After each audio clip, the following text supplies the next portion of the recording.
Bien, on vous souhaite une bonne soirée. Vous avez affronté les dangers du virus. Alors une bonne soirée pour toutes les personnes à la base. Un bonsoir pour les personnes qui sont dans la salle de cinéma. Et puis pour ceux qui suivent sur Internet.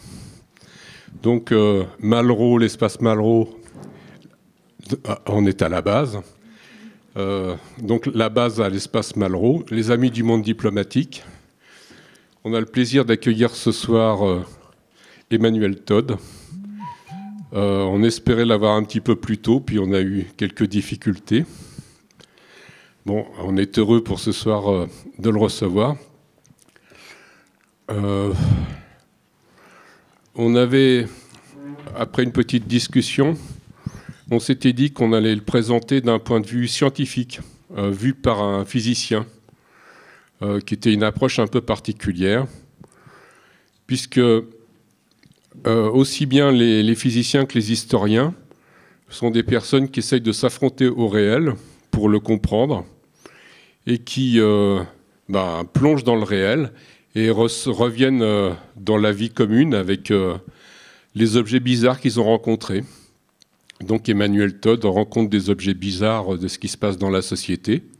Comme les physiciens trouvent des objets bizarres, si ça vous paraît étrange ce que je dis, je pensais en particulier à la lumière, quelque chose de très commun. Les physiciens se sont empoignés aux alentours de la guerre de 14, donc au début du XXe.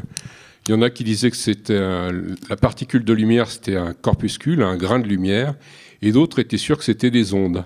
Ils ont mis 10-15 ans pour dire, finalement, c'est exactement les deux. C'est à la fois une onde et un grain. Et donc, on trouve des objets bizarres. Alors, dans un premier temps, on pense que c'est les physiciens qui sont bizarres. Non, c'est la réalité qui est bizarre, qui est complexe. Dans les sociétés humaines, on trouve aussi des choses très bizarres. On trouve des structures familiales, qui est la grande spécialité d'Emmanuel Todd, si j'ai bien compris. Il a fait sa thèse dessus. Et donc, c'est une thèse à partir de données expérimentales. Il part de l'empirique. Partir de l'empirique, ça veut dire à tout moment, on se réfère au réel. On ne cherche pas à bâtir une théorie, on cherche à comprendre ce qui se passe. Et on trouve donc des objets étranges, comme les structures familiales. Bon, il en parlera mieux que moi. Il a fait sa thèse dessus. Et on devait le recevoir au début en décembre pour le livre, je ne sais plus où il est. Où en sommes-nous, voilà, qui est à gauche. Esquisse d'une histoire humaine où il y a 3 moteurs d'explication. Alors habituellement, on s'occupe que de l'économie et de la politique. Bon, les marxistes sont centrés sur l'économie. Bon, c'est sûr que c'est une chose très importante. Et c'est ce qu'Emmanuel Todd appelle le conscient de la société. On a souvent le syndrome du lampadaire. Si on a perdu ses clés, on les cherche sous le lampadaire. Bon, les clés ne sont pas forcément sous le lampadaire, mais si on cherche loin du lampadaire, on ne voit rien.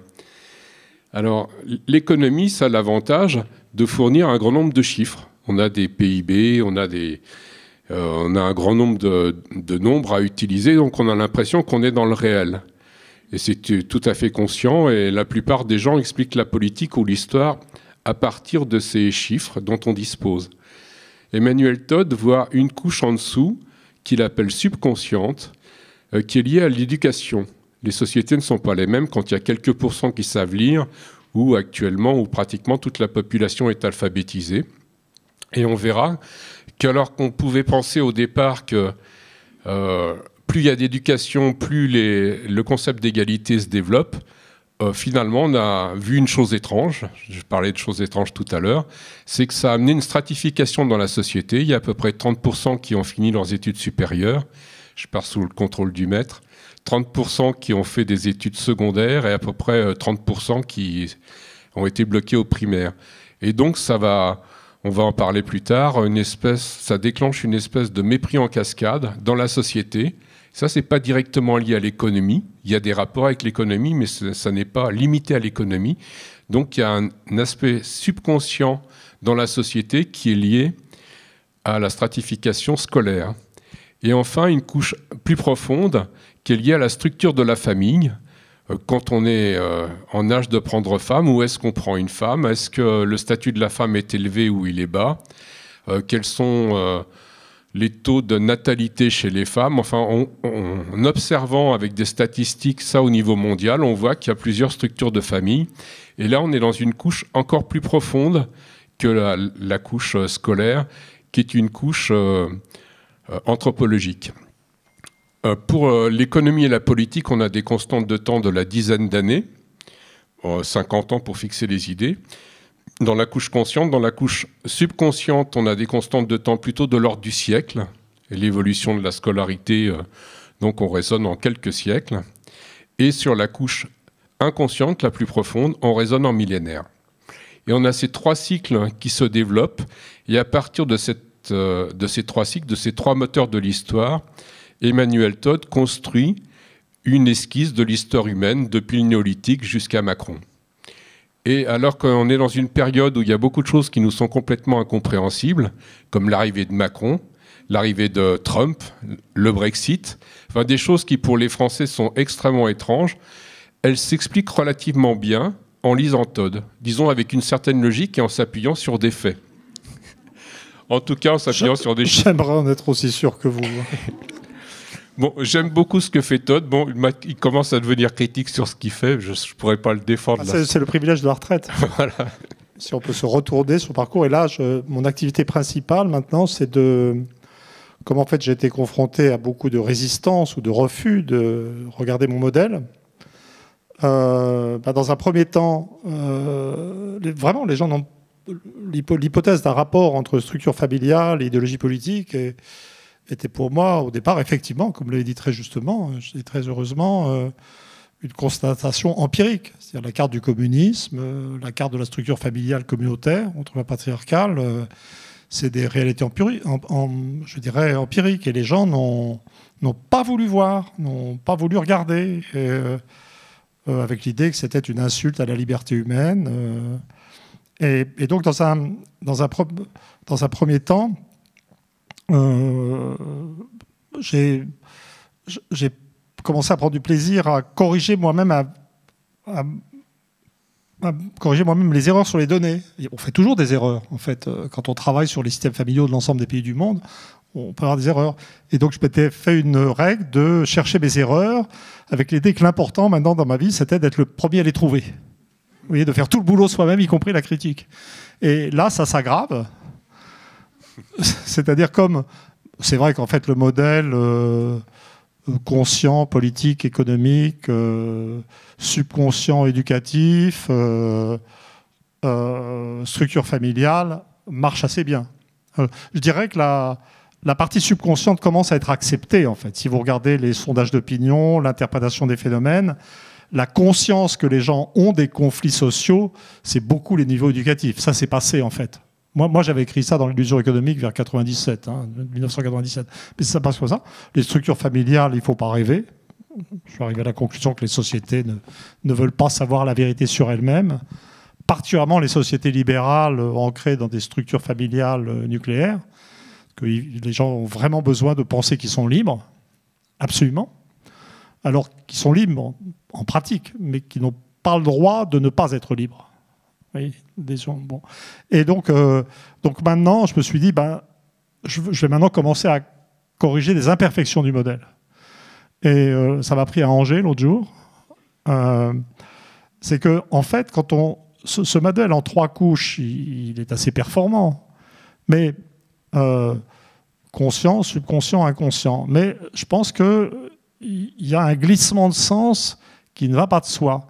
C'est que, bien sûr, c'est plus profond, au sens presque psychanalytique des choses. Mais qu'est-ce qui prouve que ce qui est plus profond est plus important ? Je veux dire, quand même, l'économie, c'est très important. La globalisation est quand même en train de détruire des sociétés et peut-être même de remanier des systèmes anthropologiques. Et donc, au final, je pense que, si j'ai le temps, je vais procéder à une horizontalisation du modèle où je mettrai finalement je garderai les notions de conscience, inconscience, subconscient, inconscient, mais en essayant de décrire des séquences historiques, puisqu'il s'agit d'expliquer l'histoire, où les facteurs des 3 niveaux se succèdent et sont en interaction, sans qu'on soit forcé de dire vous prenez le nazisme, par exemple. Bon, moi, j'avais l'habitude de dire, comme évidemment, on part des imperfections.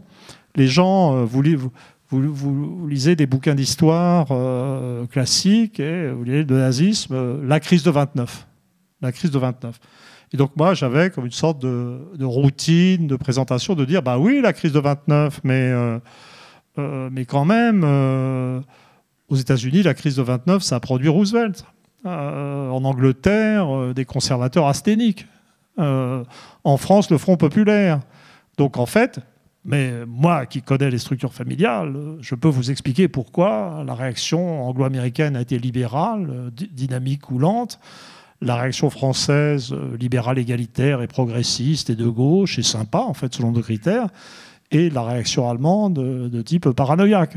Bon, et c'est vrai que sans les structures familiales, en ajoutant d'ailleurs les phénomènes religieux, puisqu'en Allemagne, en plus, il y avait l'effondrement du protestantisme dans les 60 ans qui précédaient, on ne peut pas expliquer cette divergence de la grande société. Mais en vérité, il ne faut pas oublier que sans la crise de 29, on ne peut pas l'expliquer non plus. Et donc, ajouter une dimension anthropologique ne doit absolument pas conduire à éliminer le facteur économique. Donc, c'est moins visible, moins conscient. Voilà. Donc, je suis au début de cette entreprise de déconstruction partielle de ce que j'ai fait. Bon, alors, on ne sait plus comment le défendre. Je vous donne plus clairement qu'à Angers la primeur de ce début de suicide. Bon, on va essayer de... Partiel. On va essayer de le conserver en vie, au moins jusqu'au couvre-feu. Donc, il y a aussi, dans Où en sommes-nous, une analyse détaillée des différentes structures familiales. Moi, j'ai trouvé passionnant. En plus, Emmanuel Todd, j'espère qu'il ne me contredira pas cette fois-ci. Et il est facile à lire. Non, mais ça, c'est de écrire simplement est ma plus grande fierté. Voilà. Donc là, je suis d'accord. Bon, oui, quelque chose qu'on peut noter à propos de cette réponse. Quand les physiciens reviennent avec ces photons qui sont des corpuscules, des grains de matière ou des ondes, on rentre et qui reviennent vers le grand public, il n'y a pas de conflit majeur. Il n'y a pas les ondes qui sont à gauche et les grains de lumière qui sont à droite. Il n'y a pas de conflit. Par contre, quand l'historien revient avec ces éléments étranges qu'il a découverts empiriquement, il revient, et quand il se retourne vers le grand public, il revient dans un champ où il y a des forces en présence, des forces politiques, qui fait qu'il est tout de suite classé. Ben, s'il pense ça du nazisme, et il l'associe à une certaine structure de famille, la famille souche, alors il y a des tas de conséquences politiques. Donc on imagine qu'Emmanuel Todd a des tas d'idées politiques à partir de ce qu'il a ramené, comme si les physiciens qui prenaient parti pour les ondes avaient un point de vue politique sur les ondes. Dans les deux cas, s'affronter au réel, c'est s'affronter à des objets étranges. Ça, on en a parlé tout à l'heure, et c'est ce dont je suis le plus content, c'est qu'il y a je pense qu'il y a un très gros malentendu sur mon activité et mes interventions publiques, en fait. Les gens ont l'air de penser que souvent je suis classé avec des critiques radicaux. Bon, pourquoi pas, ça ne me gêne pas, mais le gros de mon identité fondamentale est une identité de chercheur. J'ai toujours voulu trouver des trucs, des régularités, etc. Et ma première expérience a été bonne, finalement, parce que mon premier livre, c'était sur la chute finale, et c'est sur la décomposition de la sphère soviétique. J'avais dégoté le taux de mortalité infantile russe, ukrainien, etc., qui augmentait, et j'avais fait une prédiction disant le système est foutu, il va se casser la figure. Alors, ça avait été assez bien reçu, parce que c'était dans l'esprit de l'époque, ça. Ça tombait, je brossais dans le sens du poil. Vous savez, il y avait eu les nouveaux philosophes, juste en même temps. Raymond Aron était ravi, il m'avait invité à déjeuner. Il était tellement content de voir le petit-fils de son copain Nizan de l'école normale le justifier. Donc, il n'y avait pas eu de problème. Mais les gens avaient cru, et ils croyaient que j'avais écrit un pamphlet. Alors qu'en fait, moi, j'étais sûr d'avoir découvert la bombe atomique et que la Russie allait se casser la figure. Alors, j'ai dû attendre 15 ans, mais c'était dans l'espace de temps que j'avais défini. Mais bon, ça n'avait pas été traumatisant. Hein, très agaçant quand même. Mais alors, le coup d'après, si on peut dire, la découverte de cette coïncidence entre structure familiale communautaire et carte du communisme, Structure familiale communautaire, c'est le père, ses fils qui se marient. Les femmes sont échangées entre les familles paysannes comme des paquets. Et puis quand le père meurt, l'héritage ou ce qu'il en reste est divisé entre les fils. C'était valeur d'autorité, d'égalité. Communisme, autorité, égalité. Ça marchait très très bien, c'était très simple. J'ai découvert ça, j'ai généralisé. Dans un bouquin, je me suis enfermé pendant 1 an ou 6 mois, je ne sais plus, à la bibliothèque du Musée de l'Homme, vérifiant de façon méthodique, c'est-à-dire où j'arrivais à la Thaïlande. Je ne savais pas, moi, si j'avais trouvé cette structure familiale en Thaïlande, mon modèle aurait été foutu, puisque la Thaïlande n'a pas eu de mouvement communiste puissant. Non, juste le contraire. Trop génial. Donc, mais j'ai vraiment vécu ce processus de vérification. Je termine, j'écris mon livre à toute vitesse parce que ça me paraît tellement évident que j'ai peur d'être doublé. Le problème de scientifique, c'est être doublé, publié, quoi. Vite, vite, vite. Voilà, hors circuit. Et parce qu'à l'époque, moi j'étais un étudiant de Peter Laslett, le pape des études sur la famille. Je savais que ça bougeait partout sur la famille. Et je suis d'ailleurs fasciné par un mec qui s'appelle Kertzer, qui a travaillé comme moi en Italie centrale, qui connaissait les structures familiales de l'Italie centrale, communautaire, avec son gros vote communiste. Il écrit sur les deux, et lui n'a pas vu le lien. Il me fascine. Il m'a fait une critique dégueulasse sur la traduction anglaise de mon premier bouquin. Mais voilà, vous voyez, mais là, quand je parle, j'ai l'air mesquin, ou de régler des comptes, mais c'est des mesquineries de savants. C'est pas des mesquineries idéologiques. Et d'ailleurs, les haines de savants peuvent être terribles, hein, parce que je veux dire, s'affronter en termes d'intelligence, c'est quand même plus angoissant que s'affronter sur des questions de valeur. Hein, ça met plus en question, au fond. Voilà. Et donc j'arrive. Puis ma maman m'avait élevé en me disant que si on travaillait dur et qu'on était honnête, on était récompensé. Et donc je m'attendais à des flots de louanges. Qui est cet homme, le pasteur ou le Newton des sciences sociales? Hurlement de rage, je me fais insulter. Dans l'IB, on me traite de barésien parce que je parle de structure familiale. Donc en France, la famille, travail, famille, patrie, pétainiste, super agréable quand on est d'origine juive en partie. Bon. Donc voilà. Hein. Et qu'on vient d'une tradition plutôt judéo-bolchevique. Enfin bon, donc c'est le mec, les racines, le sol, le sang, pas du tout, non. Structure familiale nucléaire, bon, ça donne de la liberté aussi, voilà. Et donc là, ça a été un vrai traumatisme, et là, c'était un malentendu total, parce que là, c'était ce que vous indiquiez, c'est que on fait une découverte qu'on considère comme scientifique, et on arrive. C'est vrai, avec une arrogance de scientifique. Moi, je ne pense pas que les scientifiques sont des gens aimables. Hein. Je veux dire, moi, le scientifique qui arrive et qui se dit « Ouais, en fait, je ne suis pas très bon, je vais être intégré au CNRS, mais je vous garantis que je ne vais pas faire de vagues. Je vais pas du tout dire que les gens avant moi n'ont pas vu certains trucs. Donc, vraiment, vous me prenez, vous me payez pendant toute ma vie, mais je vous garantis que je ne vais rien faire d'important. » Vous voyez ? Oui, c'est bien humainement, pourquoi pas ? Mais non, je veux dire, il faut un minimum d'arrogance. Il faut de la modestie devant les données, certainement. Il faut plier devant les données, toujours. Mais non, je veux dire, il faut penser qu'on est le meilleur à un moment donné où ce n'est pas la peine. Hein, on est d'accord ?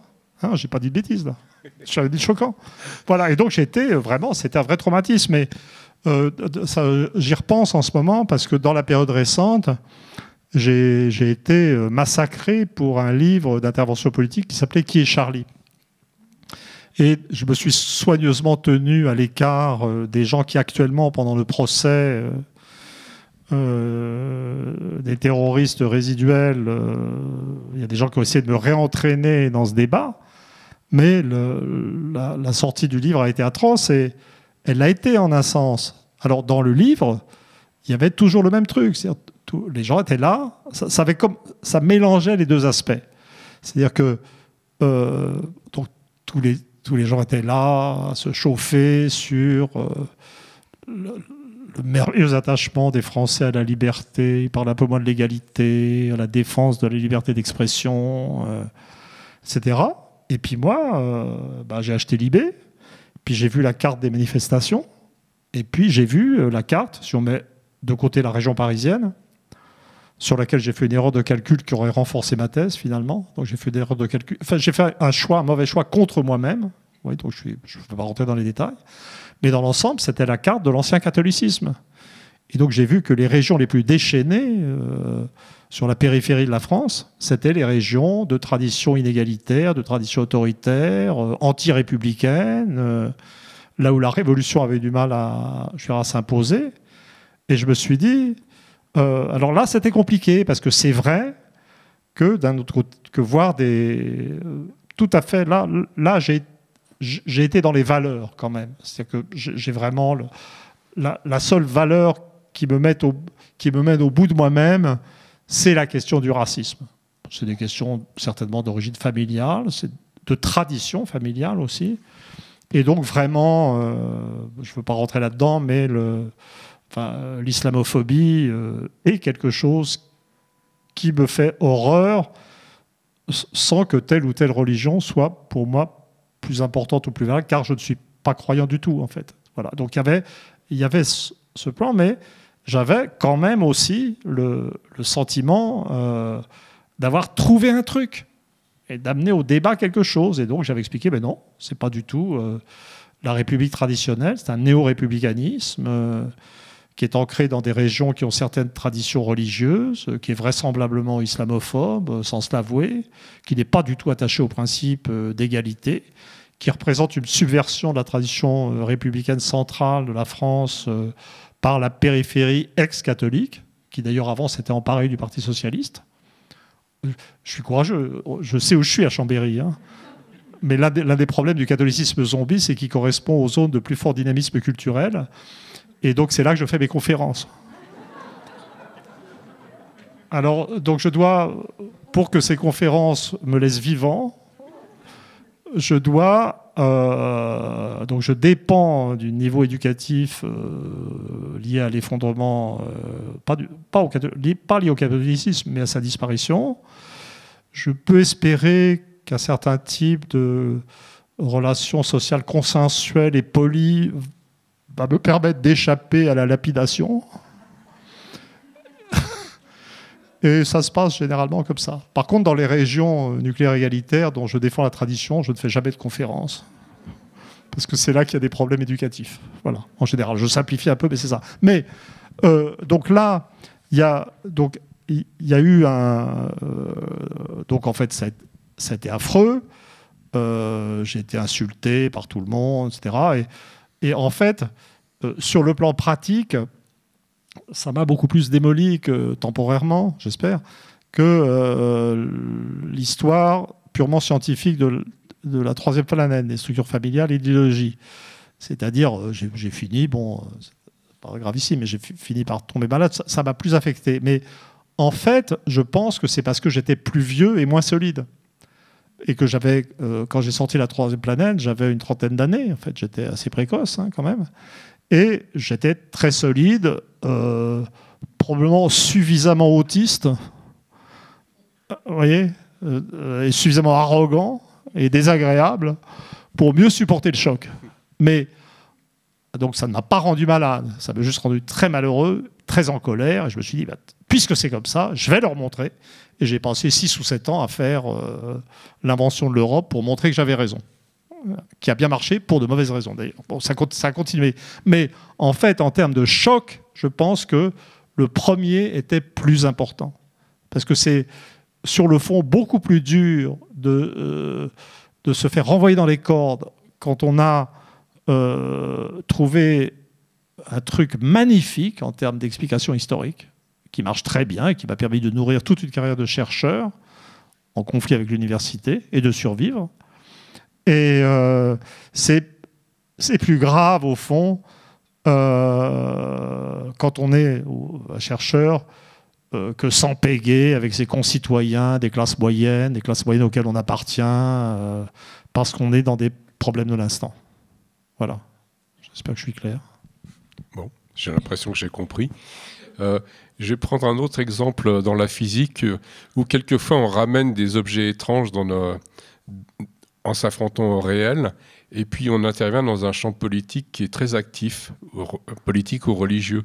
Donc un exemple un peu plus ancien avec un Polonais, Copernic, qui trouve que c'est plutôt le Soleil qui devrait être au centre de notre système. Lui, il l'a trouvé avec des maths, des mathématiques. Il y a un religieux, Giordano Bruno, qui trouvait qu'on pouvait faire une philosophie à partir de ça. Bon, ce n'était pas la bonne époque, ils l'ont brûlé. Donc, quelquefois, il y a des découvertes scientifiques, là, le fait de l'héliocentrisme, qui n'étaient pas compris à une époque donnée, comme les structures familiales pouvaient ne pas être comprises au moment de qui est Charlie. Oui, mais on en a parlé tout à l'heure. C'est-à-dire que les découvertes scientifiques, alors là, c'est des découvertes scientifiques qui sont liées à, si on peut dire, l'idéologie de l'Église, en fait, et à la vision de l'homme. Et au final, quand il s'agit d'expliquer la nature, la science finit toujours par avoir raison. Je veux dire, entre l'homme et la nature, il n'y a pas photo. La nature subsistera. Oui, mais il a fallu beaucoup de temps. Même Galilée, oui, mais je vais vous dire, moi, là, il s'agit d'un problème entre le chercheur et la société. Et la société, c'est d'autres hommes. Et on ne peut pas avoir la même confiance en un triomphe de la vérité. Parce que moi, je suis plutôt arrivé à la conclusion que les sociétés, ou certaines sociétés, ne veulent pas savoir la vérité sur elles-mêmes. Et donc, il m'arrive de me dire, tout ce que j'ai fait, c'est très sympa, mais ça sera enfoui parce que, comme je disais tout à l'heure, les gens qui vivent dans des cultures individualistes ne veulent pas se poser la question de savoir d'où vient leur individualisme, de savoir qu'il est déterminé aussi par autre chose, et que s'ils voulaient avoir un tempérament totalitaire et mettre en place un système totalitaire, ils n'y arriveraient pas.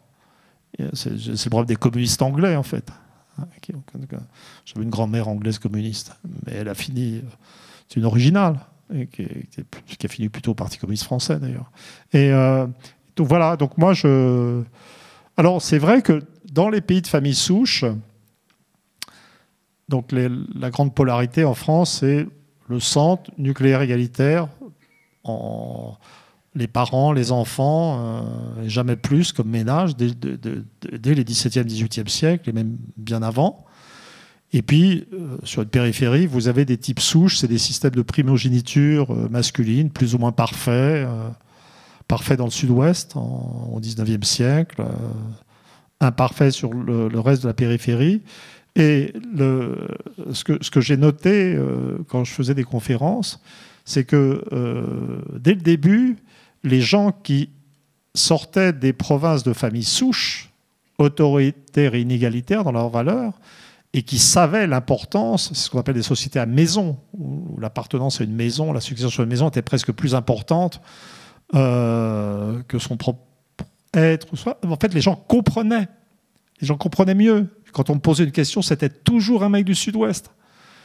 Le sommet de ma carrière d'anthropologue français, je me souviens très bien, je vois encore la salle, au fond, un mec qui se croit malin me pose des questions sur la famille basque.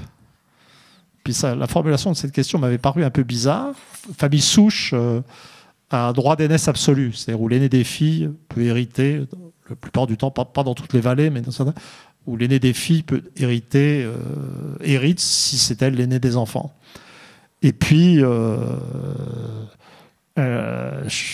pose cette question sur la famille basque. Et je lui dis, mais vous, monsieur, vous êtes basque ou béarnais?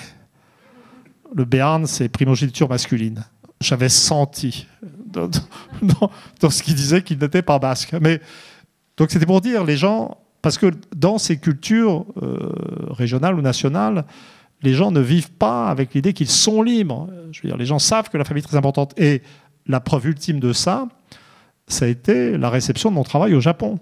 C'est-à-dire, j'ai fini par développer, depuis le début des années 90, une relation très particulière avec le Japon. Le Japon est un pays de famille souche, comme l'Allemagne, c'est-à-dire primogéniture masculine, qui apparaît par étapes du XIIIe au XIXe siècle, qui se renforce. Et tous mes bouquins sont traduits en japonais. Ma situation au Japon est exactement le contraire de ce qu'elle est ici. Ici, on me prend pour un rebelle destroy. je m'exprime sur des sites parallèles, je suis interdit d'antenne à France Inter, à France Culture, enfin normal quoi. Oui, et donc je suis classé avec des gauchistes dangereux, alors que moi je suis moi-même un bourgeois paisible. Vous voyez, voilà, mais c'est comme ça. Au Japon, pas du tout. Je fais des interviews dans tous les grands journaux, l'Asahi Shimbun, le Yomiuri, le Mainichi, qui, contrairement aux journaux français, tirent à des millions d'exemplaires. Je interviewe la télé japonaise. Je ne dis pas ça pour me vanter, parce qu'en fait, je veux dire, ça n'est pas dû à moi-même. Mais les Japonais, ils voient arriver un Européen, un Français, un Occidental, qui leur dit qu'il y a une théorie qui dit que la détermination familiale est très importante. La réaction du Japon, c'est un mec normal. Vous voyez ? Et donc, en fait, je veux dire, bon, oui, une variété blanche et bronzée de néo-confucéens. Vous voyez ? Donc, c'est vraiment... Et donc, simplement, si le Japon dominait l'espace mondial, je serais très confiant pour mes théories. Mais peut-être que si je croyais que la Chine... Peut-être... En dehors du fait que je suis assez hostile à la Chine dans mes interviews, donc je ne pense pas que je sois très bien vu. Bon. Mais la Chine autoritaire, égalitaire, comme la Russie, pourrait faire quelque chose de mes machins quand même, sortie du communisme. Mais bon, mais en fait, elle ne va pas gagner. Ils vont se casser la figure. Donc, pour toutes sortes de raisons. Donc, moi, je crois plutôt à la prédominance persistante du monde anglo-américain. Donc, je suis cuit. Parce que c'est famille nucléaire, culture libérale. Jamais ce que je raconte ne sera accepté, quel que soit mon amour de l'Angleterre. Vous voyez ? Donc, je disparaîtrai. Bon. Donc, on va profiter avant qu'il ait disparu pour passer au deuxième ouvrage. Deuxième ouvrage qui est beaucoup plus proche de nos préoccupations contemporaines. Quand j'ai appelé Emmanuel Todd pour Où en sommes-nous, on était en plein mouvement des Gilets jaunes. Et dans ce mouvement des Gilets jaunes, sa première réaction, c'est de dire « j'y comprends rien. Ce que j'ai fait jusque-là, ça colle pas tout à fait. Puis comme les faits sont têtus et je m'y tiens. » Et il était lancé dans un espèce de marathon qu'il explique dans le livre, en travaillant un grand nombre de données, en retrouvant un ami qui connaît très bien son œuvre régulièrement pour lui dicter ou lui faire une conférence à l'heure du repas, et qui faisait une première mise en forme des chapitres. Et puis ensuite, tout a été réécrit. Et là, on est dans le contemporain pour voir si les structures de la famille, si l'économie, si la stratification scolaire a un impact. Et là, le premier paradoxe rencontré, c'est on n'arrête pas de parler de l'augmentation des inégalités dans la société française. Ce n'est pas tout à fait le point de vue de M. Todd. Non, en fait, c'est vraiment... j'ai cherché à comprendre comment... la problématique du livre, c'était comprendre comment... la France, si elle est voté par référendum le traité de Maastricht en 92. Ça a été une catastrophe économique. Cette catastrophe économique, de plus en plus manifeste, s'est accompagnée, qui a amené la France à perdre pied complètement face à l'Allemagne en Europe, une diminution de puissance considérable, une diminution d'importance des élites françaises elles-mêmes. Comment ça a mené à une disparition de l'opposition à la monnaie unique ? Comment c'est fait contradictoire ? Ça, c'est un problème scientifique. C'est accepter l'évidence de données en apparence contradictoires. Comment expliquer et pour voir ça, j'ai réétudié les années 1990-2020. Donc c'est une étude enfin peut-être pas 2020 exactement, puisque le livre a été publié avant 2020, donc ça aurait été un peu inquiétant que j'aille jusqu'à 2020, mais une trentaine d'années. Et donc j'ai vraiment, très honnêtement, rebalayé tout le champ. Donc la première chose que j'ai constatée, c'est que le modèle de montée des inégalités ne fonctionnait pas. Peut-être un tout petit peu en haut, mais c'est même pas certain. Et puis, comme je disais, comme les élites françaises ont subi une diminution de puissance relative à l'échelle du monde, finalement, la baisse est aussi pour les gens de tout en haut. Par contre, ce que j'ai constaté, admis, en disant ce que je pense des indices de prix de l'INSEE, c'est qu'en fait, il y a une baisse de vie, du niveau de vie en France, qui est parallèle pour toutes les catégories sociales. Donc et donc j'ai été amené petit à petit à me poser contre les modèles qui dominent actuellement de pas de fragmentation, parce que l'atomisation, je suis assez d'accord pour certains secteurs de la société française. Mais prenons l'archétype, c'est le modèle de Jérôme Fourquet, le modèle de l'archipélisation. C'était très intéressant. Et là, on est vraiment dans le cadre d'un débat qui, en fait, derrière, dans les coulisses, c'est absolument scientifique, parce que Fourquet est un copain. Et donc, on en a discuté. Et donc, il n'y a pas de... Enfin, je dis, c'est des désaccords de nuances d'interprétation. Moi, je serais plutôt, finalement, j'y réfléchissais en venant dans le train. Lui, c'est le modèle de l'archipel. Il faudrait citer Guillouis aussi avec le modèle France, etc. Moi, c'est le modèle du Titanic, en fait. C'est-à-dire, on est tous en train de couler ensemble. Et dans ce bateau qui coule, les gens sont de plus en plus en conflit avec les autres. Ce qui est un modèle qui existe dans la vie sociale. Donc, j'ai mesuré des chutes parallèles de niveau éducatif pour les enfants de toutes les catégories sociales, cadre supérieur compris. J'ai mesuré des chutes de fécondité parallèles, ça va bien avec la baisse du niveau de vie, de toutes les, dans toutes les classes sociales. Une homogénéisation du territoire. Parler des gilets jaunes. Quand je vous disais que je ne comprenais pas, c'est que je ne comprenais pas parce que ça n'avait pas de carte visible. Et simplement parce que le phénomène des gilets jaunes se répartissait de façon assez homogène ou circulait dans l'espace national sans référence à toutes les géographies anciennes. Et donc moi, j'ai été amené à discerner plutôt un modèle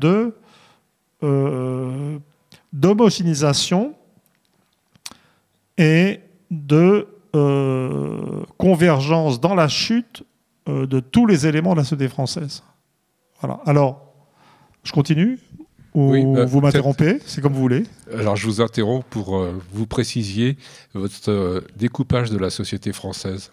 Oui. Si vous l'avez en tête. Oui, alors j'ai fait de l'INSEE revu par Marx. C'est-à-dire, j'ai pris les nomenclatures, les catégories socio-professionnelles. Enfin, maintenant on dit PCS, mais moi je parle toujours à l'ancienne, catégorie socio-professionnelle de l'INSEE. Et j'ai un peu rajouté des catégories invisibles en haut, et puis je les ai mises un peu en mouvement, si on peut dire. Donc ma description de la société française, c'est, si on part du haut, je pars du haut, j'ai une toute petite pellicule supérieure, qui n'est même pas les 1% supérieurs, qui doit être les 0,1% supérieurs. Et en haut, je ne mets pas comme on le ferait dans cette gauche qui se pense extrême, mais que je ne perçois pas comme très extrême personnellement. Je n'ai pas perçu des classes capitalistes abominables. Je veux dire, il y a des capitalistes abominables en France, pas de problème. Voilà. Mais en fait, ce que j'appelle aristocratie stato-financière. Parce que la catégorie sociale dirigeante en France, c'est la haute bureaucratie et pour moi, le rapport de pilotage et de domination de la société française, qui est une société capitaliste, mais pilotée par l'État qui s'est installé après la Deuxième Guerre mondiale, est toujours valable.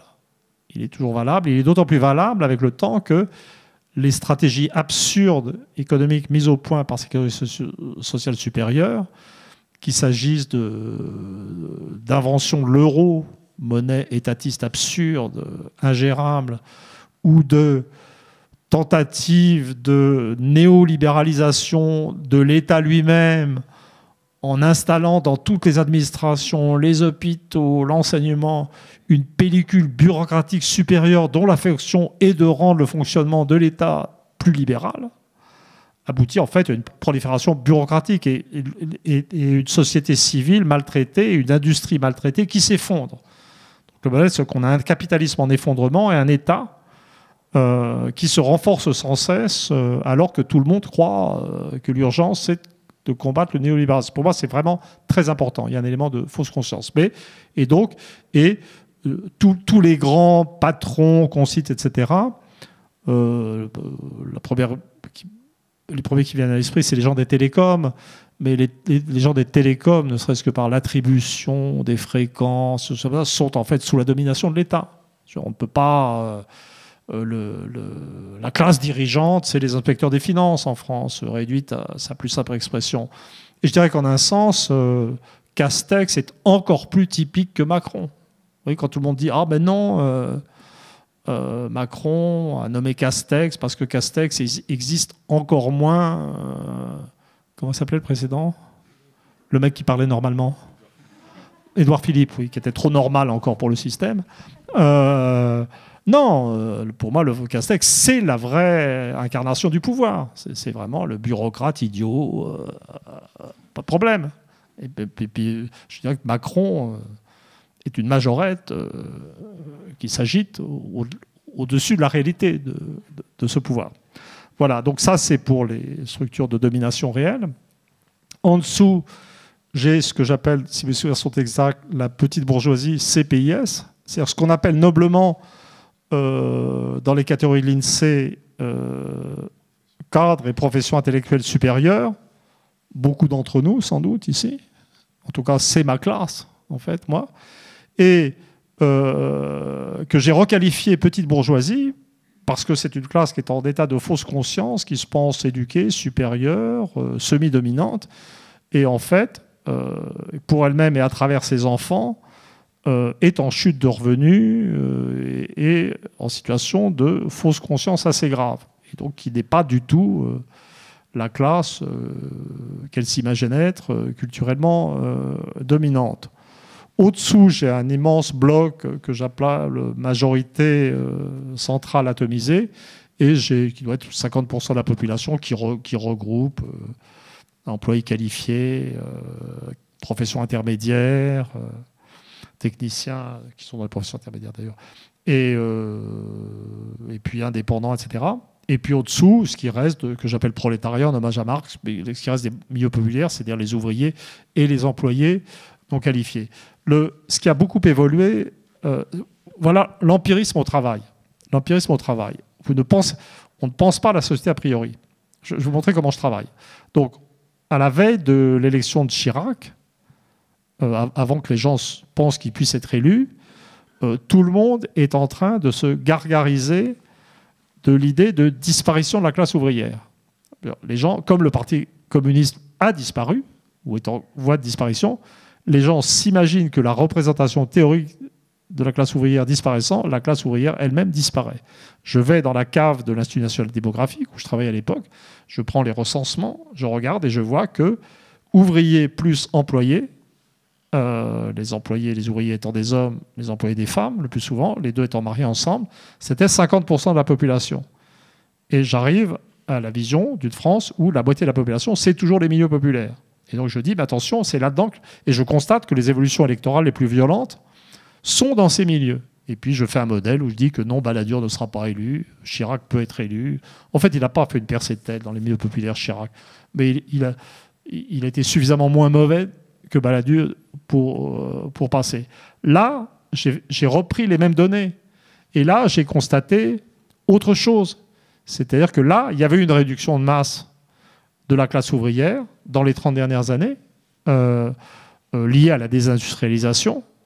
La désindustrialisation expliquant elle-même assez largement la baisse du niveau de vie, parce que les classes culturellement dominantes ne sont pas forcément les classes économiquement productives, et que maintenant, le monde ouvrier n'était plus au centre de gravité de quoi que ce soit. C'est un monde périphérique. C'est bien ce qu'on sent d'ailleurs. Et donc j'arrive à une représentation de la société qui en fait a été assez peu critiquée.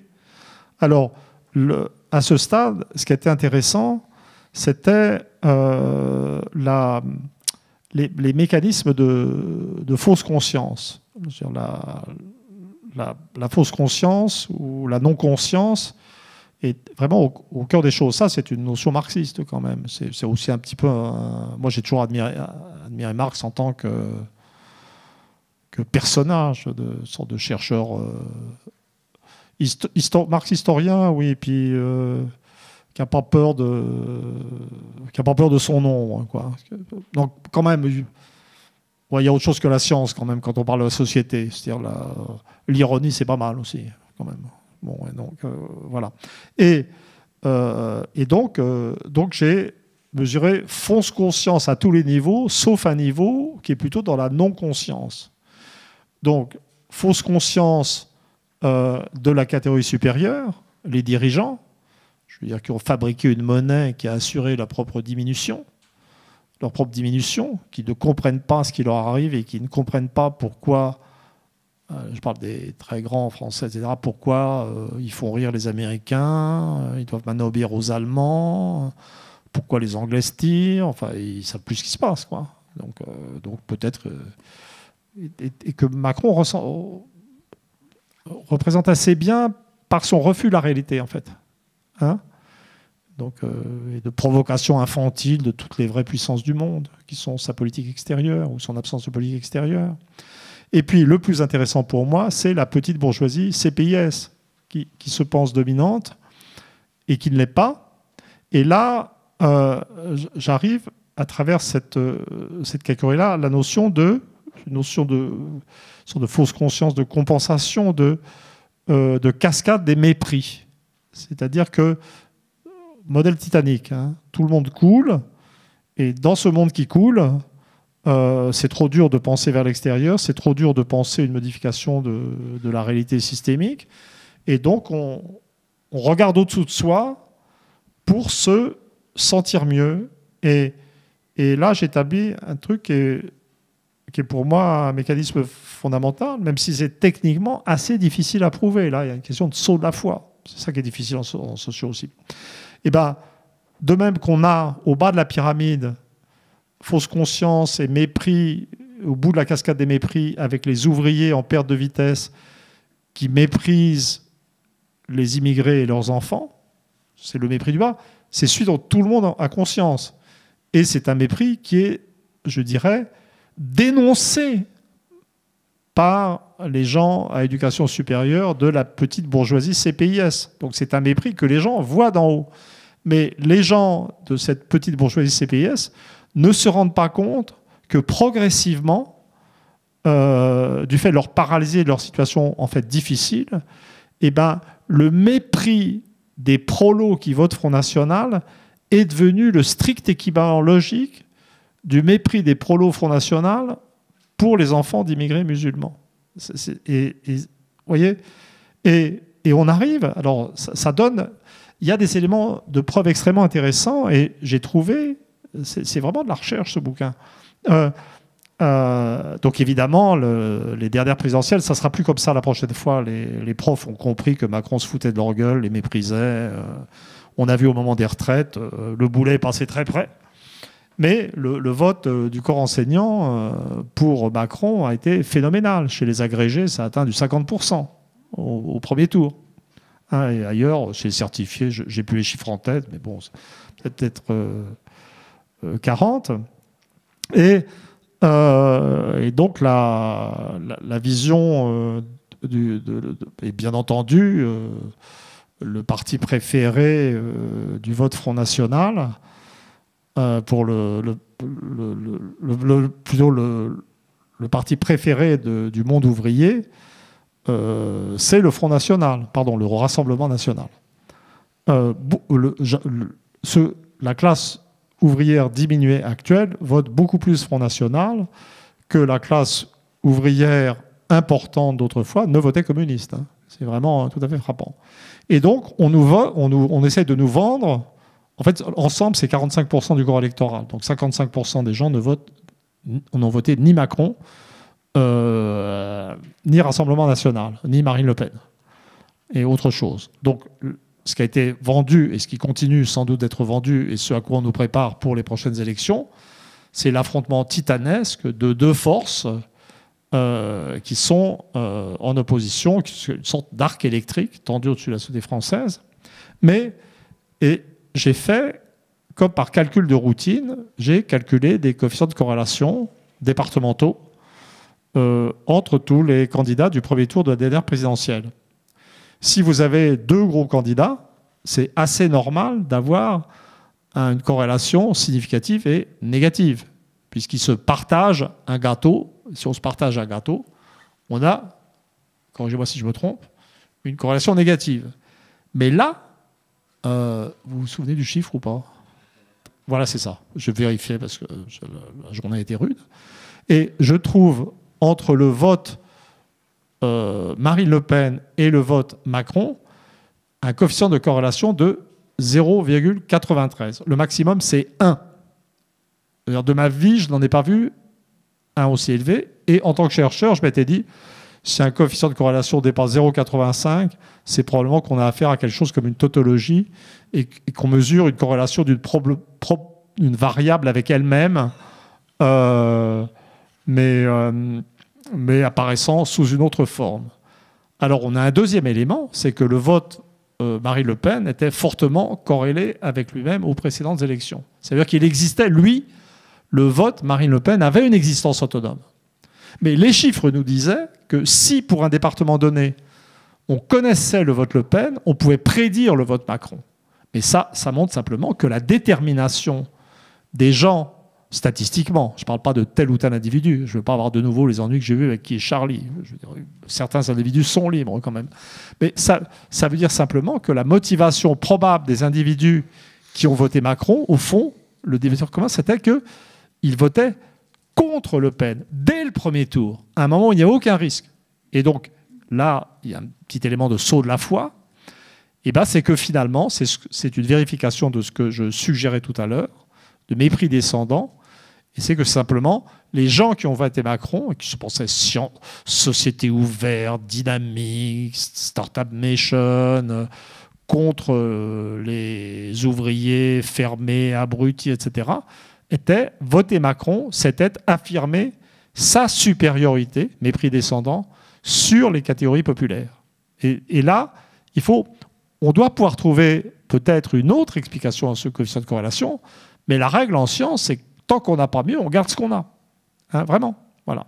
Alors, cela dit, tout ça, peut-être je vais m'arrêter là pour cette séquence, si on peut dire, ne doit pas faire oublier que la réalité de la société française, et ce qui explique son état d'amorphie, etc., c'est la masse centrale atomisée qui explique, ces professions intermédiaires, qui explique que 55% des gens n'ont pas voté pour Macron ou Le Pen, et qu'on vit un peu dans l'illusion. Bon, on procède à un dévoilement devant des personnes masquées, ce qui est un petit peu paradoxal. Ouais. Donc, je ne sais pas, je vais résumer brutalement pas pour expliquer le coefficient de 93%, mais pour dire que les profs ont voté Macron parce que les prolos allaient voter Le Pen. Oui, c'est ça. Ah. Oui, c'est vrai. Oui. Bon, alors c'est vrai que j'aurais pu aller plus vite. Hein. Voilà.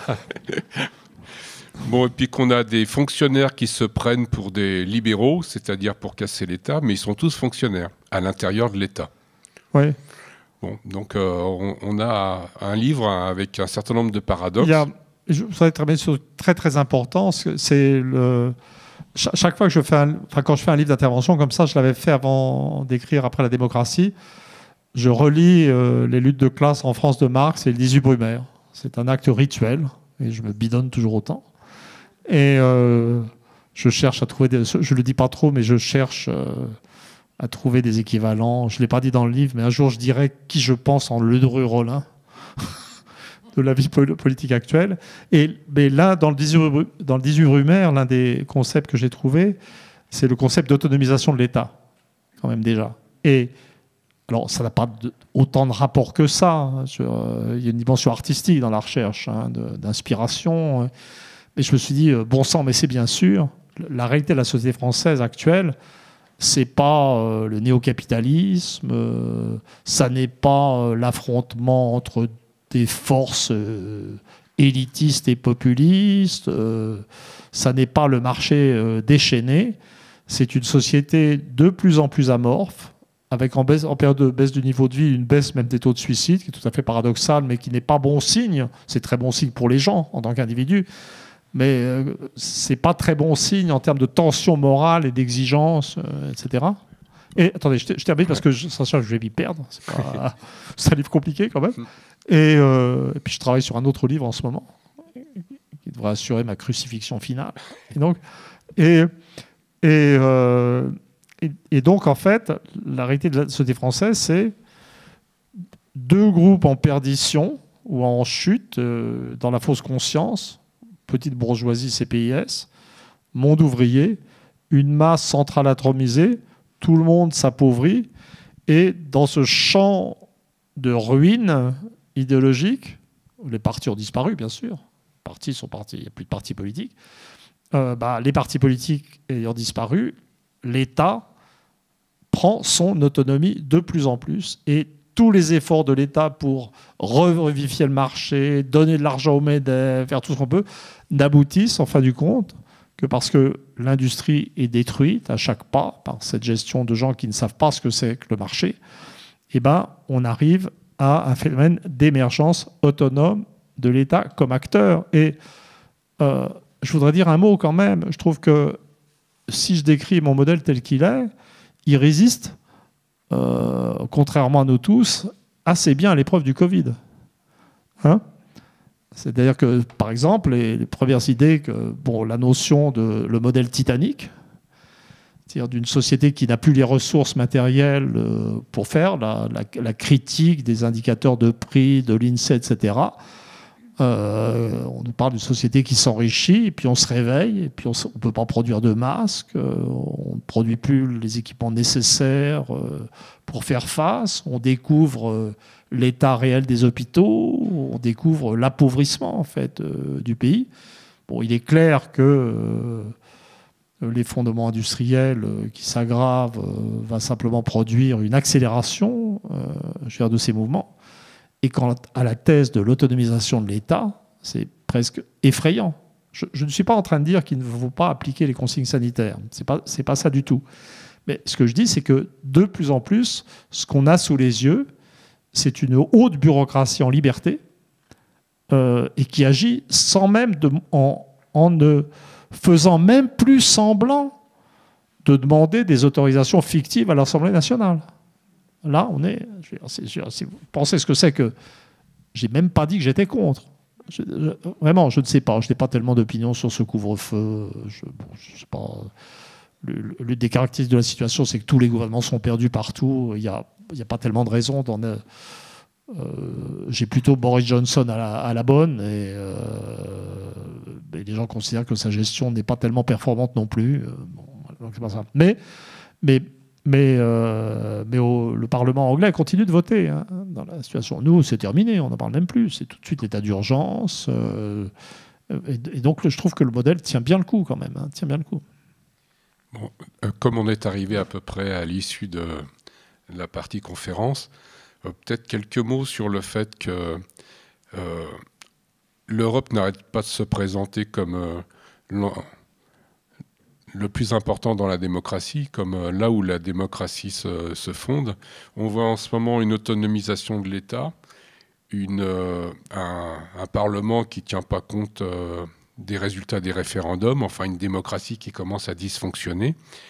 On se rappelle, c'était votre propos de l'Europe des années 30 et années 40. On se retrouve avec un paysage qui peut faire peur quand on voit ce qui arrive. Oui, ça j'en avais parlé à la fin de Où en sommes-nous, mon livre précédent, et je donnais une explication anthropologique et religieuse. C'est-à-dire, je disais, mais regardez, les pays de vraie tradition libérale sont les pays de famille nucléaire individualiste. Donc c'est la France, la France du bassin parisien, c'est l'Angleterre, c'est la Belgique, la Hollande, ou la partie maritime des Pays-Bas, etc. Mais la réalité de la zone euro, c'est que c'est une région qui est dominée plutôt, où le type familial majoritaire, c'est la famille souche, allemande, périphérie française, Vénétie, Autriche, nord de l'Espagne et du Portugal. et puis des traditions religieuses catholiques qui n'ajoutent pas tellement au tempérament démocratique. Mais je donnais une interprétation. Et je disais, non, mais écoutez, regardez, on accuse l'Europe d'être une zone, un système dominé par sa bureaucratie, ensuite par un pays dominant hégémonique, l'Allemagne. Je dis non, je veux dire, on peut dire qu'on n'aime pas l'Europe, mais on ne peut pas l'accuser d'être ce qu'elle est. C'est une région dominée par des structures familiales et religieuses autoritaires et inégalitaires. Et donc, c'est un espace dans lequel se déploient les valeurs d'autorité et d'inégalité. Autorité et inégalité entre les pays, en fait. Donc, et puis, autorité et inégalité, je dirais, dans la gestion des pays, des sociétés. Mais en un certain sens, pour moi, l'anthropologie ici, familiale ou religieuse, c'est simplement quelque chose qui permet d'accepter de voir ce qui se passe, et puis surtout qui permet de ne pas traiter l'histoire comme une sorte de yo-yo où il n'y a pas de phénomène d'inertie. On parlait de physique. Hein, et l'un des fondements, si j'ai bien compris, de la physique classique, c'est le principe d'inertie.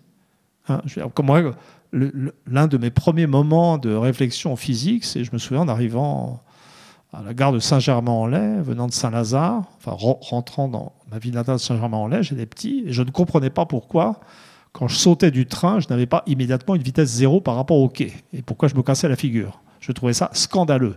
Je ne suis pas fou, c'est le principe d'inertie. Hein, et donc, dans les France, on n'attendrait pas ça d'un objet lancé qui s'arrête tout d'un coup comme ça. Hein.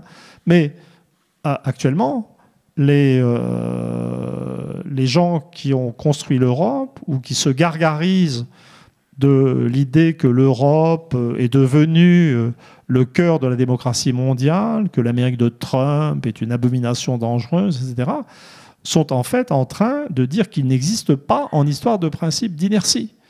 Ils n'acceptent pas de voir que si on regarde la zone euro dans les années 30, ça va être Salazar, à la fin Franco, ça va être Mussolini, ça va être un régime dictatorial fascisant en Autriche aussi, ça va être l'Allemagne de Hitler. Les Pays-Bas, c'est autre chose, la Belgique, c'est autre chose. La France, c'était à l'époque autre chose, mais si on se place dans l'idée de continuité historique, la réalité de la France, c'est pas juste le libéralisme. C'est toujours une oscillation. Au moment où l'Angleterre mettait en place la monarchie parlementaire, au XVIIe siècle, la France mettait en place l'absolutisme Louis XIVien. C'est-à-dire que la France a en elle-même, dans ses traditions, la virtualité de systèmes autoritaires, qui ne mènent pas des contraintes absolues sur la vie civile, mais quand même de systèmes autoritaires. Et donc voilà, mais ben voilà, ça me paraît clair. Hein, enfin, pour moi en tout cas. Bon, les autres, je sais pas. Bon, si c'est pas clair pour tout le monde, est-ce qu'il y a des questions à poser? Est-ce qu'on est prêt pour les questions? Oui. On a peut-être des micros. Bon, parfait. Vous avez évoqué les CSP+, les bourgeois et les... Un peu plus fort, je suis retraité et sourd. Alors, les jeunes, vous mettez où? Hein? Je pense que la vérité, c'est qu'on... si je suis mon modèle absolument, je ne vais pas parler des jeunes en général. C'est-à-dire, si vous reprenez la notion de stratification éducative que vous avez rappelé au début, c'est qu'en fait, paradoxalement, c'est chez les jeunes que la stratification éducative est actuellement la plus forte. Si vous prenez le monde des retraités, les gens qui ont fait des études supérieures, parmi les retraités, ne sont pas si nombreux que ça encore. Et plus on avance en âge, parce que les études supérieures n'étaient pas très développées. Et donc, la réalité du monde des jeunes, c'est qu'il est extrêmement stratifié sur le plan éducatif. Et donc, c'est probablement dans le monde des jeunes que la division de la société est la plus forte. Ça explique beaucoup l'inactivité, je dirais, socio-politique de la jeunesse. Je dirais que sur le plan des valeurs, on n'en a pas parlé, mais il y a toute une partie du livre qui est sur les phénomènes d'atomisation mentale, de psychisme, ce qu'appelle, en reprenant les thèses du sociologue Alain Ehrenberg, la notion de fatigue, en fait, le passage de la névrose à la dépression. Bon, il y a toutes sortes de choses comme ça, et comme la forme nouvelle de l'individualisme. Je ne dis pas que les jeunes sont déprimés. Moi, je suis déprimé, mais pas les jeunes. L'atomisation est particulièrement forte, sans doute dans toutes les jeunesses. Et je pense qu'elle est même plus forte que jamais, parce que moi j'ai vécu 68, mais j'ai vécu 68 avec une éducation ancienne, archaïque, et je porte en moi-même toutes les rigidités et les disciplines de cette époque archaïque. Mais les enfants et les petits-enfants d'après 68, qui ont vécu les valeurs libertaires comme un donné par leurs parents, sont sans doute beaucoup plus ancrés dedans. Donc ça crée une situation très bizarre, parce que les jeunes, actuellement, alors là je parle de tous les jeunes, sont ceux qui sont le plus écrasés par le marché mondial. Les jeunes des pays riches sont particulièrement écrasés. Et ce, quel que soit le niveau d'études. Je veux dire, le niveau de vie d'un polytechnicien, d'un jeune polytechnicien actuellement, par rapport à ce qu'était le niveau de vie d'un polytechnicien des générations antérieures, est dérisoire. S'il ne veut pas sombrer, il doit aller boursicoter ou travailler dans la banque et perdre son âme et tout l'intérêt de son cerveau. Donc, on a des jeunes qui sont particulièrement opprimés, mais très divisés, mentalement pas en condition de révolte. Et donc, on a cette situation extrêmement bizarre d'un groupe qui est le plus victime et qui est extrêmement peu actif sur le plan de la révolte. Je ne sais pas si j'ai répondu à votre question. Je reconnais que c'est pas... Je ne brosse pas dans le sens du poil. Est-ce qu'il y a d'autres questions? Est-ce qu'il y a des questions dans la salle de cinéma?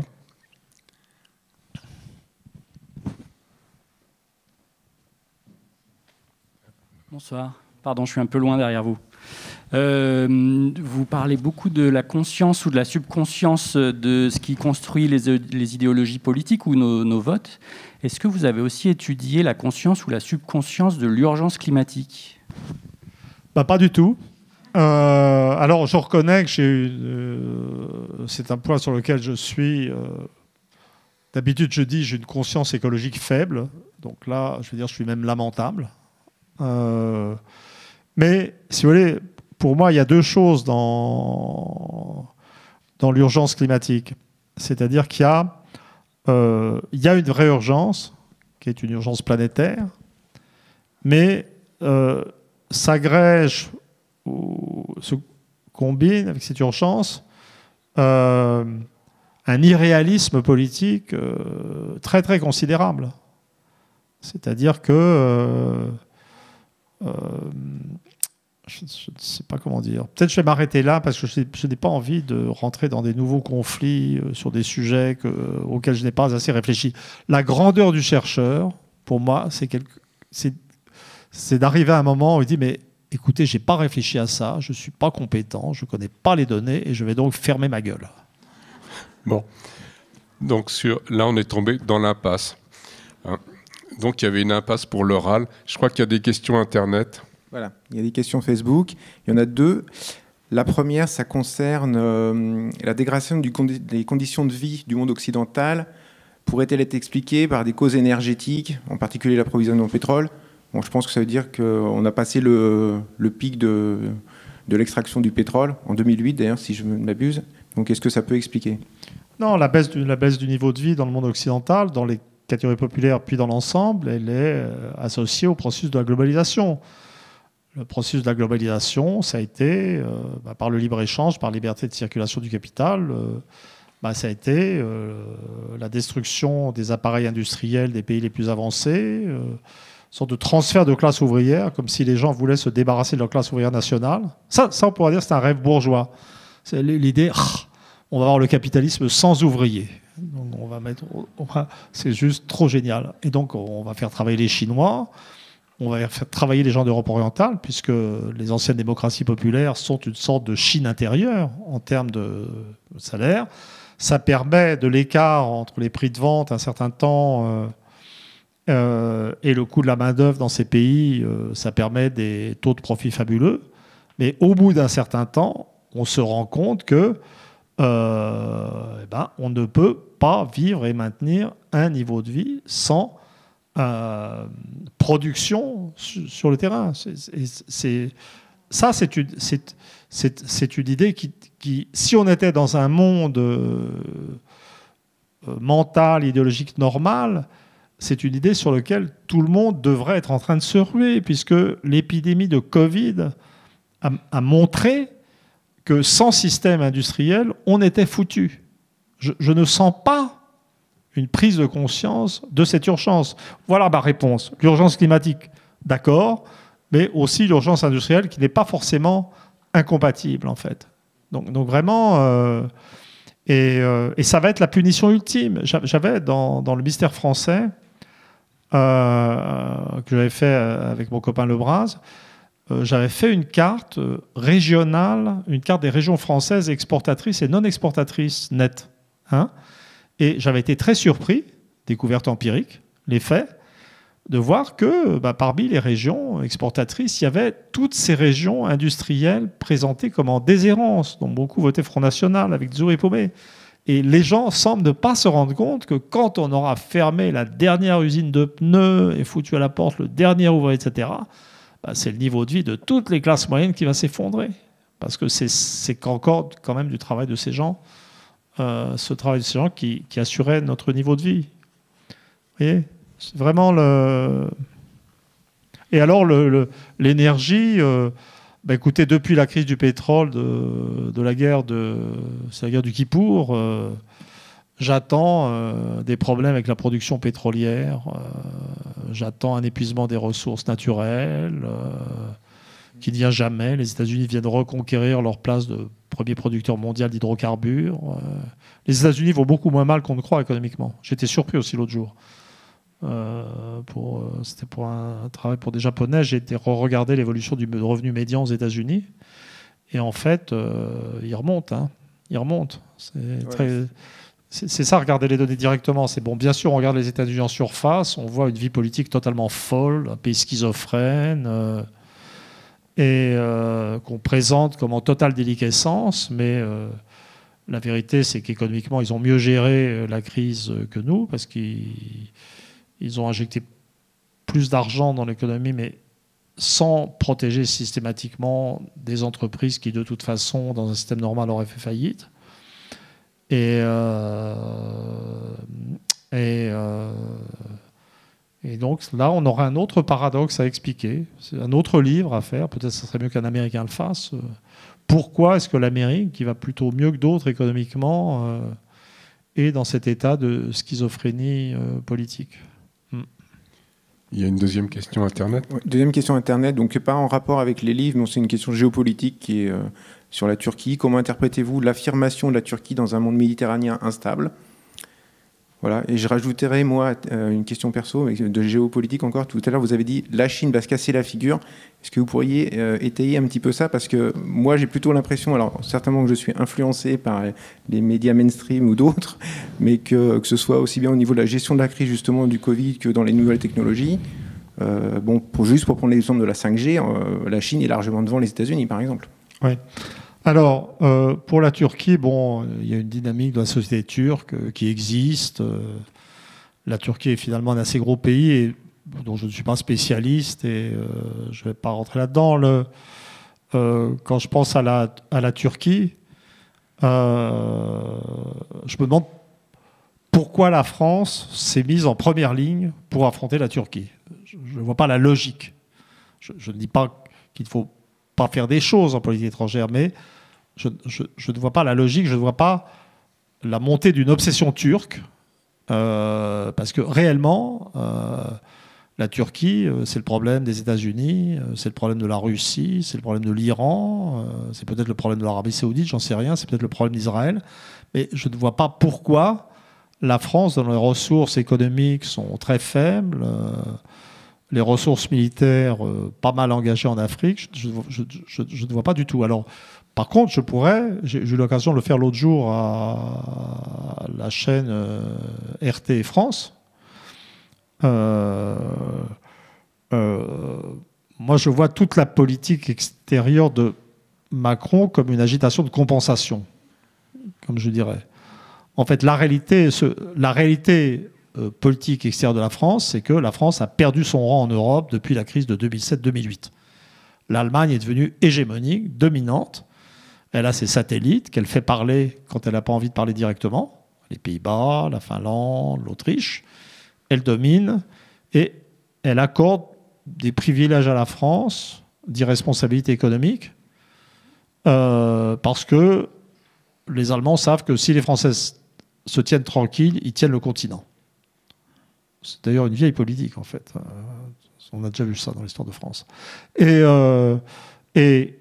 la réalité, pas simplement de Macron, mais de la classe dirigeante française, je ne sais pas comment les gens pensent au Quai d'Orsay, c'est qu'ils ne peuvent plus bouger sans avoir l'autorisation de l'Allemagne. Et s'ils bougent sans l'autorisation de l'Allemagne, il ne se produit rien, car c'est l'Allemagne qui a les moyens matériels, financiers, qui contrôle les autres pays. Et donc j'ai tendance à voir Macron s'agitant contre le Brexit anglais, l'Angleterre, notre seul allié, techniquement, militairement, contre les États-Unis. Les États-Unis s'en foutent de ce que dit la France. Alors Poutine, c'est pas, ça hésite, il hésite. Donc vraiment, on est... mais on n'a pas parlé de la deuxième partie des luttes de classe en France, dans laquelle je dis qu'aucune politique n'est possible en France à cause de l'euro, puisqu'un pays qui n'est pas maître de sa monnaie ne peut pas changer de politique économique. Pas simplement la monnaie, mais l'inclusion dans un espace économique européen, etc. Donc, toute la politique intérieure française est une comédie. Il faut monter... Alors, je suis très, très pressé de savoir quel va être le prochain spectacle. Mais, quel que soit l'élu, à part sortir de l'euro et des règlements commerciaux européens, on ne peut rien faire. Donc, si un élu ne vous dit pas « je vais sortir de l'euro » ou « je vais sortir des règlements commerciaux européens », c'est qu'il veut juste passer à la télé, être élu et faire des discours. Voilà. Mais là, ces derniers temps, réfléchissant à la politique extérieure, je me suis dit que c'est la même chose.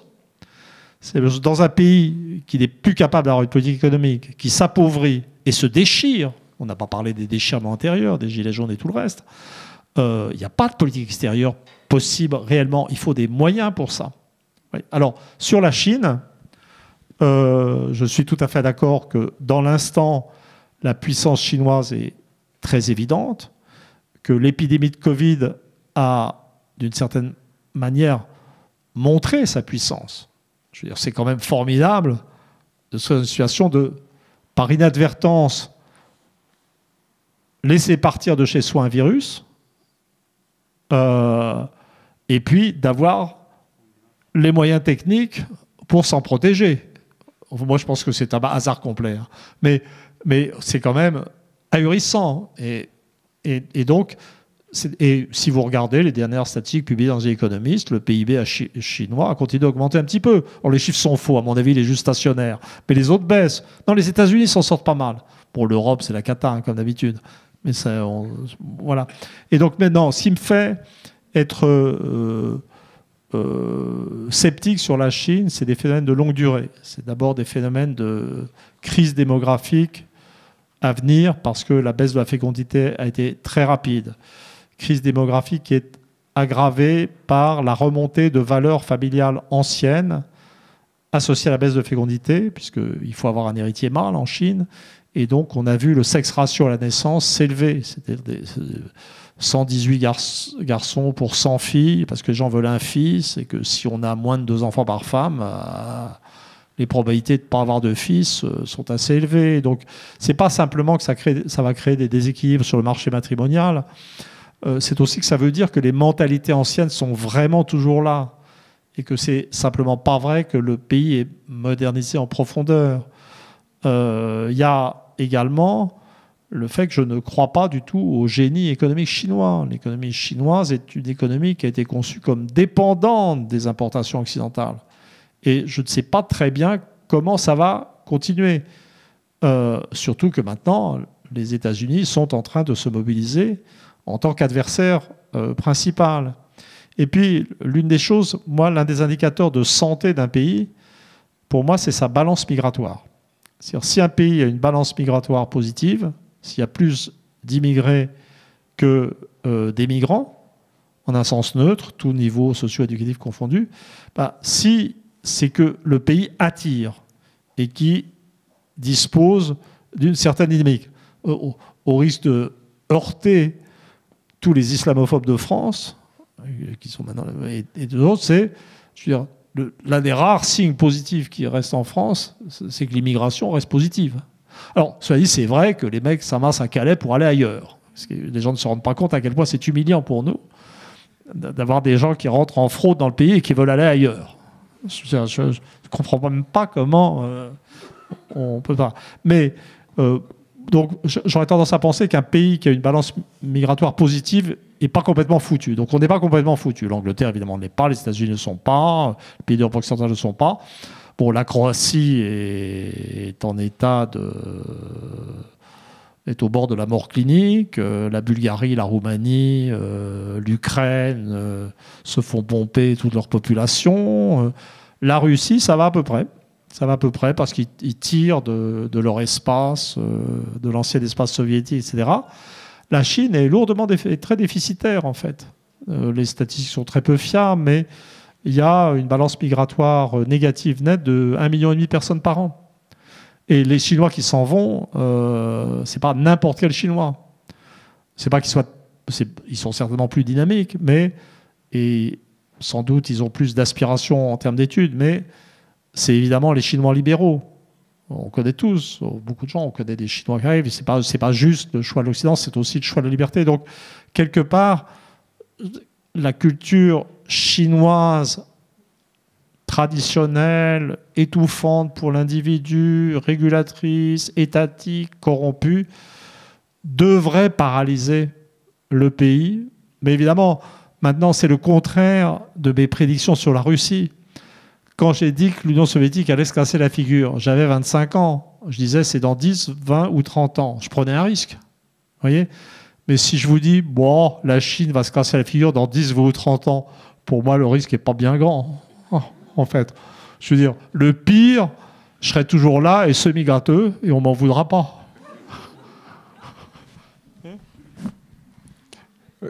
Il y a une question là-bas. 25.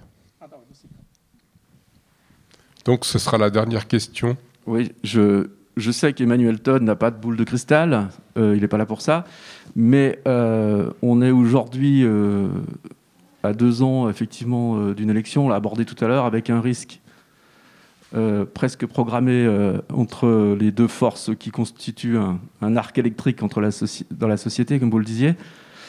On a un regroupement aujourd'hui des forces progressistes, avec toujours ce plancher de verre. On parlait tout à l'heure de chute vertigineuse de l'industrie. Un plafond de verre qui consiste à ne pas vouloir mettre en débat la question de la mondialisation, du rôle de l'UE et de l'euro dans l'économie qui, effectivement, est dans un sale état. D'un autre côté, comment cette lutte des classes pourrait aboutir à un groupe qui puisse... et dans quel délai on peut envisager un groupe ou une convergence de groupes dans les différentes classes que vous avez citées, qui pourrait enfin, je dirais, détruire ce plafond de verre et aboutir à une plateforme progressiste qui motive véritablement les milieux populaires, la classe intermédiaire, pour un changement de société. Écoutez, il y a une conclusion assez longue de mon livre où je parle de ce qu'il faudrait faire tout en disant que je suis sûr que ça ne va pas arriver. Donc je parle de Lénine, des évangiles, d'une crise religieuse à gérer par la fondation d'un parti politique centralisé, un peu motivé, pour sortir la France de l'Europe et des règlements commerciaux. Donc j'ai mon programme qui est exposé à la fin, mais honnêtement, pour dans 2 ans, je ne le sens pas du tout. Mais détendez-vous. On va essayer de vous mettre dans un grand état d'anxiété avec l'idée qu'il faut absolument choisir quelqu'un. Mais dans la mesure où personne, comme j'ai dit tout à l'heure, ne proposera une prise d'indépendance de la France, etc., personne n'aura la possibilité de ne rien faire, et donc la haute administration régnera. Si vous voulez vraiment vous détendre, pensez que qui que ce soit, Macron, qui y a d'autres, Mélenchon, Le Pen, ou je ne sais plus comment s'appelle le vert, là, Jadot, imaginez que quel que soit le visage, la parole, le style du type qui sera au pouvoir, à la présidence, pensez que la réalité du pouvoir sera Castex. C'est-à-dire la haute bureaucratie incompétente. Aucun problème. Et détendez-vous. On disait relax and enjoy it.